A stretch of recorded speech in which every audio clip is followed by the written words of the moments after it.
Kidney প্রচুর খারাপ হয়ে গেছে, 10.5 মানে নষ্ট হয়ে গেছে, প্রচুর একদম সিরিয়াস অবস্থা। তো এই যে ইনি বাবা দেখতে পাচ্ছেন, তো বাবাই কিডনি ডোনার করবে। দাদাটা যদি কিছু সমস্যা হয়ে যায় তাহলে সংসার চালানো প্রচুর সমস্যা হয়ে যাবে, ঠিক আছে।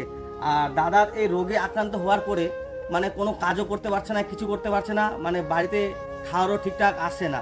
এই দাদাটাই কিন্তু কাজ করতো, এই দাদার মানে ভরসায় কিন্তু সংসার চলতো। বাড়িঘর দেখতে পাচ্ছ, নাহলে কিন্তু সংসারটা নষ্ট হয়ে যাবে। একমাত্র ভরসা ইনি, এই দাদাই পারে। বাবাকে দেখতে পাচ্ছ, বাবা দেখো বয়স হয়ে গেছে, এদিকে বাচ্চাটা দেখতে পাচ্ছ, মানে তিনি এখনো পৃথিবীটা ঠিকঠাক দেখেনি।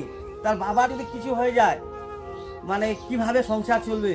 আমার লাইক কমেন্ট সাবস্ক্রাইব কিছুর দরকার নেই, শুধু দাদাটার জন্য একটা শেয়ার করে দাও। একটা শেয়ারে দাদাটার জীবন ফিরে আসতে পারে। সাহায্য করছি, তোমরাও সাহায্য করো।